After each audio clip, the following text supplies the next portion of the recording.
Welcome to Dashing Dish. If the thought of company coming over makes you freak out inside, no need to fear. Today I'm sharing recipes that your family and friends are sure to love, and they're super easy to make. Our company menu includes incredibly juicy and full of flavor spinach stuffed chicken breasts, creamy, cheesy, crispy bacon and cheese cauliflower gratin, mouth-watering white cheese and chicken enchiladas, and we can't leave out dessert.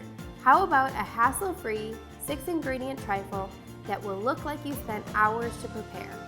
I'm Katie Farrell, and today we're creating meals that will welcome any guest into your home. Come join us.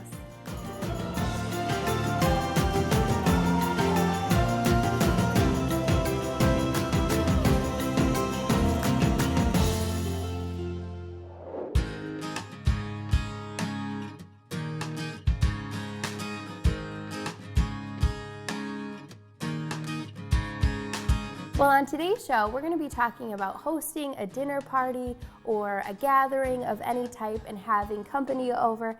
And I have my favorite person to entertain with, my sister Emily, here with me today.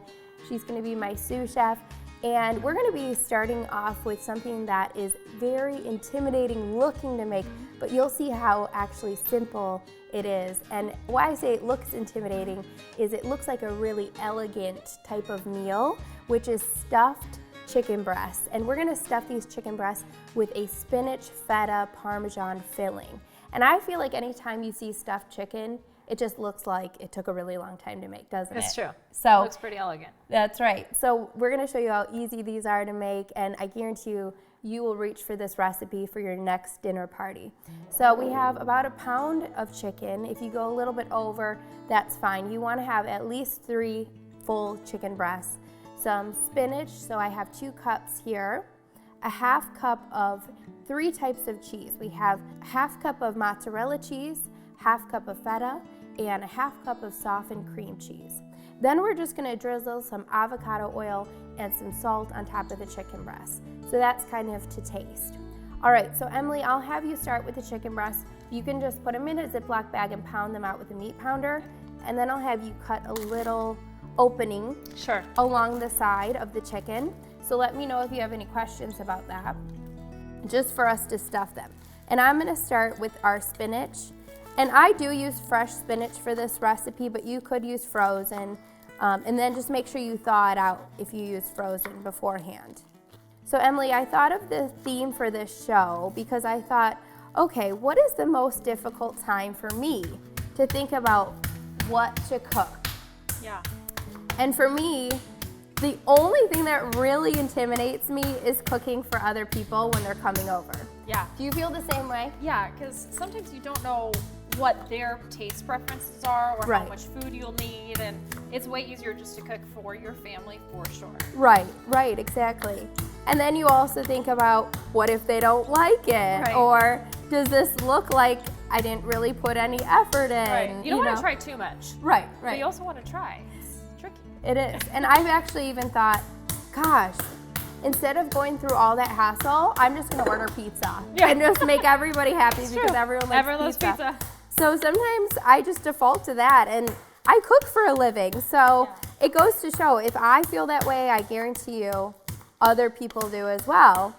So I thought, okay, what would be some recipes that I personally would make for family or friends that are coming over to eat?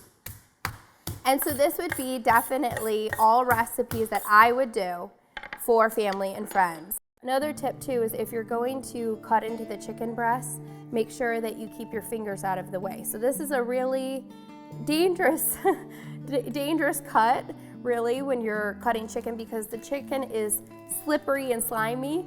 So you want to really make sure to keep your fingers out of the way of the knife. I think people will appreciate this meal is it's just warm and it's comforting. And for me, it reminds me of my childhood because Mom always took us to Olga's and she'd get a spinach pie. Yes. So it's like a healthier version of spinach pie too. Yeah, so, that's true. I think it just makes, and it looks elegant. So it makes it, for a dinner party, it looks really nice when you have company over. Yes, it sure does. All right, so Emily, I will have you put those chicken breasts on this sheet pan, and I'm going to warm up this filling in the microwave for 60 seconds and give it a good stir. That will kind of wilt down that spinach a little bit and melt some of the cheeses so that it all kind of melts together before we stuff the chicken breasts.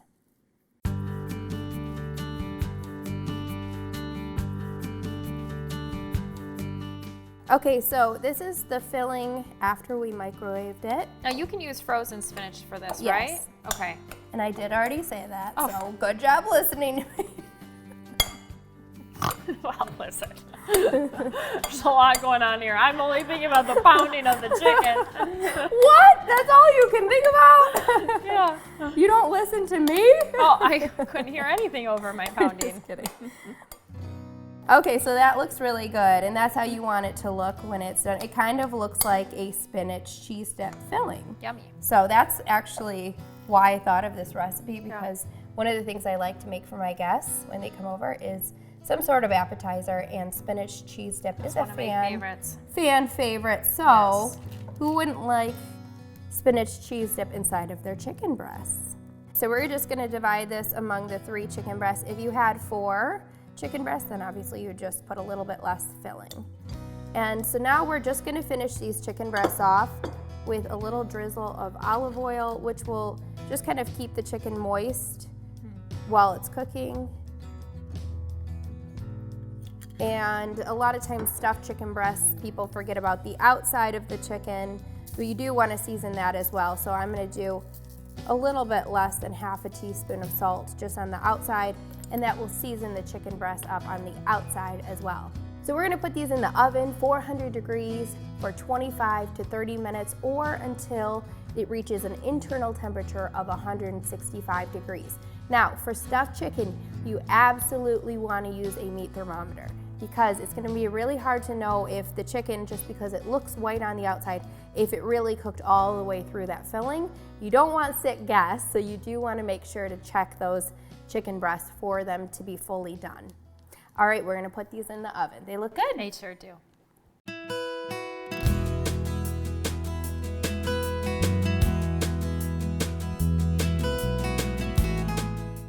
So speaking of sides that would go wonderful with a chicken dish or whatever main ingredient that you're making for your meal, we're gonna make the most delicious side. In fact, sometimes I do eat this as a meal. It's bacon, cheesy cauliflower gratin, or gratin, or Gratin. however Tomato, you want tomato. to say it. I don't really know what it's technically called. I'm sure everyone says it differently. But regardless, this is the most delicious cauliflower that you will ever make. So Even if good. people don't like cauliflower. it They is see that good. bacon. True. You see cheese and bacon, so you gotta can't be go good. wrong. So Em, I'm going to have you cut up and dice up 1 onion. And then we will also need for this recipe 2 heads of cauliflower if you're going to use fresh, or 1 16-ounce bag of frozen cauliflower, 1/2 cup of shredded cheese, about 3 or 4 pieces of bacon, 1 1/4 cup of milk, 2 tablespoons of garlic, 1/2 teaspoon of salt, 2 tablespoons of oat flour, and 1/2 cup of Parmesan cheese. So we're gonna start with our base for the cauliflower, but I do wanna mention that I already roasted up the cauliflower florets. You also will wanna cook up your bacon if you didn't buy pre-cooked bacon, which is the route that I usually go when I'm topping something with bacon, just to make it easy. But you will wanna cook your bacon in the pan, just cut it up into little pieces and cook it up before you get started, and then just kind of wipe out the pan and you can start with your sauce. So to the pan, I'm just gonna add 1/2 teaspoon of salt, 2 tablespoons of minced garlic, I love the smell of cooked garlic. So good. and I'm just gonna kind of cook that over medium heat for just about a minute to bring all of the flavors out of that garlic. And I did spray my pan with cooking spray, or you can use a drizzle of avocado or olive oil before you add that to the pan. So you want to cook that for just about a minute and let it get all those flavors out. And then we're going to add our oat flour. And this is the base of a creamy sauce. And have you ever made like a cream sauce just from scratch? Or Oh, no, I'm No? not dashing dish. I don't do things from scratch. Well, I'm going to tell you, after you see how easy Easy? this is, you will definitely be doing this more because it is super simple. And you can do this as a base for a casserole or even like a mac and cheese. Literally the exact same way that I'm making this cream sauce, you could use for any type of cheesy cream sauce. So that looks good, and I know it looks a little bit strange. We have that clumped up oat flour, but you want to just let that cook for about a minute, and you'll see how it all comes together once I add the milk. And we're going to get our whisk out, and we're going to start to whisk over medium to medium high heat. And this will take just a few minutes. And the more that you whisk, you'll see that it starts to thicken up because of the oat flour. So you could do this with regular white flour as well, but oat flour is a little more nutritious. And I use oat flour for all my recipes, that or almond flour, because it does give you some nutrition in your recipe. Okay, so you see how the sauce is becoming thicker? Yeah. And how it's just kind of lightly simmering. And I've just been whisking it, so you just want to whisk it while it cooks, and that just kind of helps break up that oat flour and makes a really smooth sauce as it cooks. Good. So see Yeah, it's how pretty easy easy. that is? That's It's not hard. literally garlic, oat flour, and milk. Yeah, and I Any always kind feel of like milk. jarred sauces are kind of not great anyway, so Right. this is easy. And We the can do this. ingredients aren't always great Yeah, that's true. in a jarred sauce. So now we're gonna add our Parmesan cheese, and that's gonna be what will make this a cheese sauce. And it'll also help thicken it a little bit more. So you just kind of wanna whisk that cheese in, and it will melt just a little bit, and it won't melt perfectly because it's Parmesan cheese. If you did like a shredded cheese, it would melt really nicely, but it will all It'll kind of add some come salt. together, and it tastes so Yeah. delicious.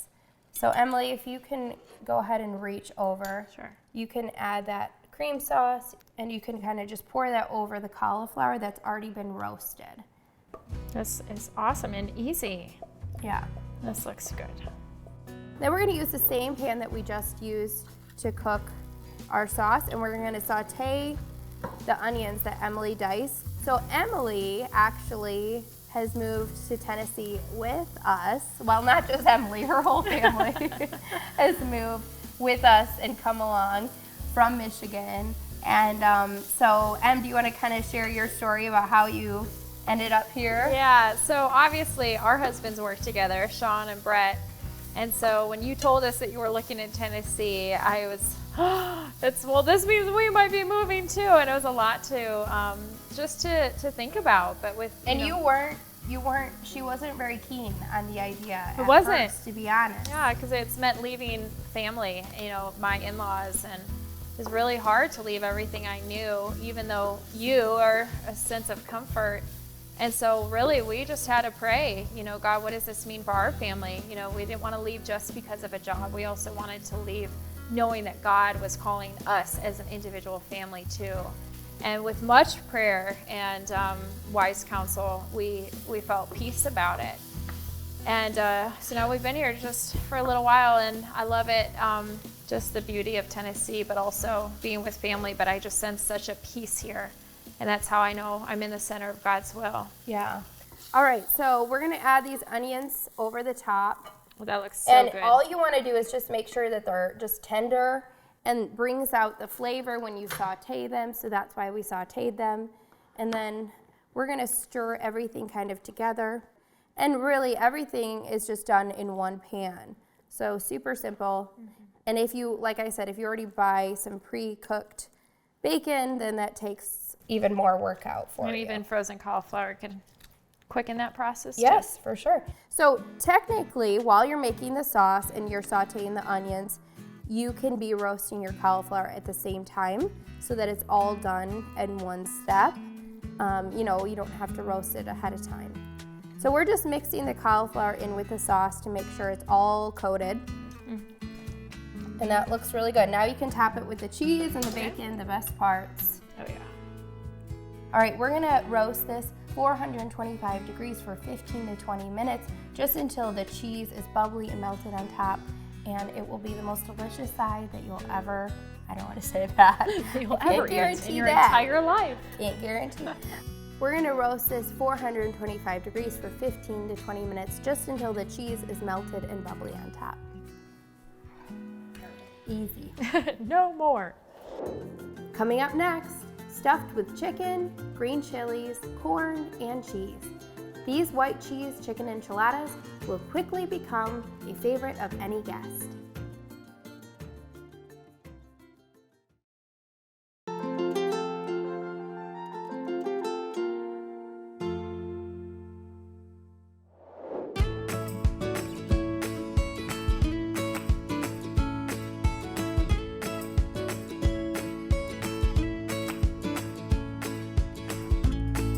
One of my favorite style of dishes to make when people come over is Mexican themed dishes. And the reason for that is you can make tacos, burritos, enchiladas, and you can put a bunch of different toppings out for people to kind of customize them according to how they like them. So that's a fun way to let people eat how they personally like while you made the main dish. So we're gonna make white chicken enchiladas today, and these are one of my absolute favorite Mexican dishes. I think out of all of Dashing Dish, this might be one of the most popular dishes on Dashing Dish. So we just have some shredded chicken in a bowl. 3 to 4 cups will be really good to make an entire pan of enchiladas.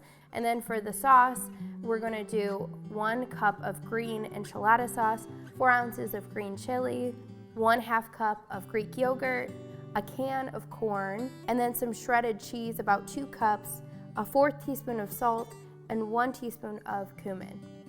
So Emily, we have our chicken in the bowl. You can go ahead and add all of those ingredients.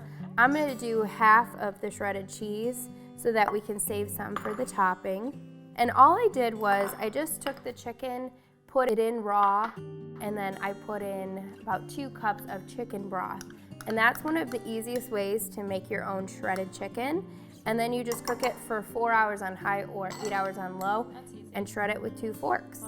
And if I were making this just for my kids, I would do without the green onions. So you can also customize kind of what you put into this filling as well.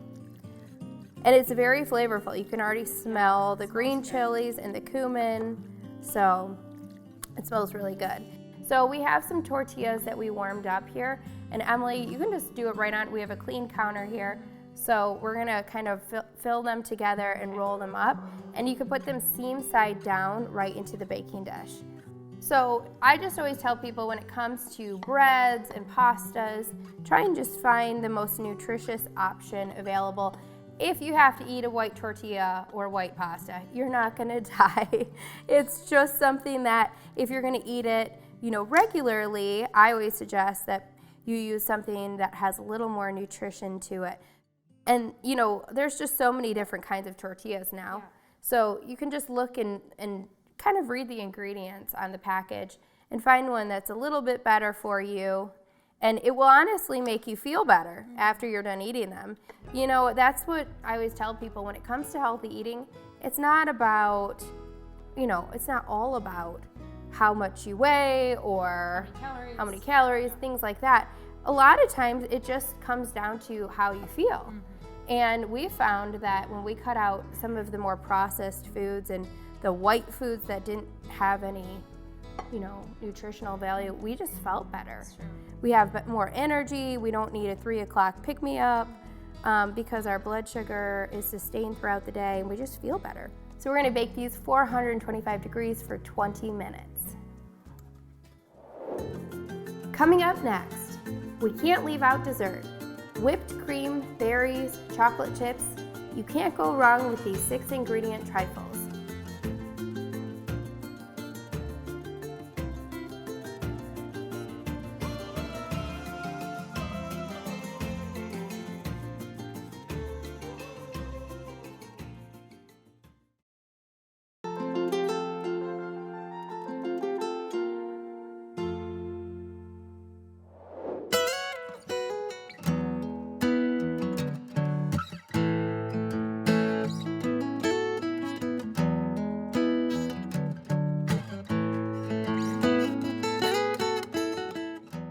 All right, well, we're gonna end on a sweet note, which is my favorite dessert to make for guests. And it is a trifle, so you can kind of make this however your guests would like. So different ingredients and different toppings, and that's what I love about it. And I love that it's so easy to make and presents beautifully every time. We almost always have a trifle for our family gatherings, don't we? Because it's light. Yes. And so it's not a heavy dessert that you just don't have room for. You always can find room for trifle. You always can. And it looks so pretty. It does. Makes you just want to eat it. Yes. So I'm going to take some whipped topping. I like to use True Whip or coconut whip, or you can make your own whipped cream if you're really that adventurous. And then I have 2 8-ounce tubs of the True Whip. And Emily, you just have any kind of cookie of choice. She has vanilla wafers, and you just want to use 1 box of cookie of choice. And you're going to crush them up using a rolling pin. And I'm going to do a little trick that I like to do when I make my trifles, which is put the whipped cream into kind of your own homemade piping bag. And all you have to do is take a spatula, a big spatula, and put your hand in the Ziploc bag like this. Do you ever do this? No, it looks fancy. Well, it just makes it a lot easier to get the whipped cream in the container. I'm just entertained by this. And you just kind of fold it over like that. So you kind of just get all the whipped cream in there. And then I'm going to go ahead and put the rest in there. Multi-use for rolling pins here. Love it. Yes. And Ziploc bags. Yes. All right, so we got our whipped topping all in there. And then I'm going to show you how we make it into a piping bag. We just want to get all of the air out. And you see how all the whipped cream is right in there? Oh, that looks so good. So now we just want to cut a little end off, and we're going to be able to pipe it into our glasses. Now, a trifle is essentially just layers of different dessert items into a glass bowl, and usually it has a stand on it. But what I like to do, especially more recently, is make little mini individual trifles, because then everybody can kind of carry them around and talk and just enjoy their dessert while they're mingling. And you could make this like make your own trifle bar too, because we love bars. Yes, true. That sounded funny. We love bars. You could definitely. You could make your own trifle bar. Yes. Yes. Because it's fun to go to a bar. Especially if you're in Nashville. Yeah, that's right. Okay, so I do have individual glasses that I just got at different garage sales. Oh, so I that's kind of fun. have collected these over the years, but you could do mason jars or any kind of clear dish or even a big clear bowl. And so what we're gonna do is we're gonna take turns kind of with the ingredients. There's no right or wrong way to do this. You just layer it into the glasses and make different layers. Now, you could top the trifles with the chocolate chips, or you could put it in every layer. It needs every layer. Okay. Yeah. All right. Yeah.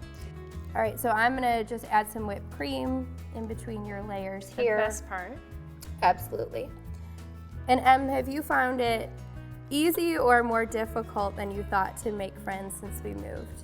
You know, it's a challenge because we haven't had to learn to make friends in Yeah, a while, true. being in a new place. But you know, one thing I've learned is you can't do life alone, and you have to make friends. So you have to actually get out of your comfort zone. Yes. So, And we've both said that. Yeah, We've it's both been hard. like, oh my gosh, I have to get out of my comfort zone. Yeah. And sometimes it's painful, but we've really made an actual effort to do that, haven't we? We're in the process. So I know you guys found a church. You started going to small group, which is awesome. And that's what my family and I are currently in the process of, is finding where's our home church. And you know, we both agreed, my husband and I, that once we find our church, we have to get plugged in, because you know, you come and go on a Sunday, but you're not going to make real relationships and real friends to do life with just by going on a Sunday.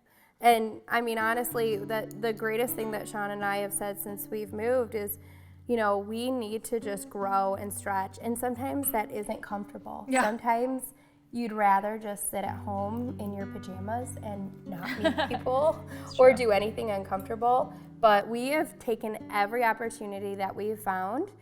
For me, that meant going to a prayer group at my daughter's school, and it's early on a Friday morning, and I've been really just making myself get out of bed, get out of my pajamas, and go meet other moms to pray with, and that's been really beneficial.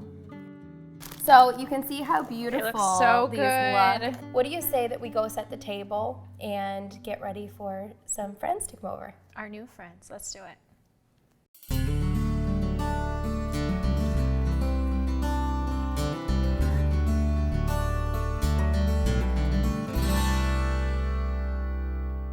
Well, I hope today's show inspired you to make delicious, easy meals for your family and friends at your next get-together. I had so much fun making all these dishes with you, and they really were so simple to make, weren't they? And they look beautiful as well. So I would love if you gave one of those desserts a try. I always like to reward my sous chefs with a little taste test before company comes over. I love eating dessert before dinner. That's the way we do it in our family. For all of these recipes, you can head over to dashingdish.com where you'll find resources to nourish your body and soul.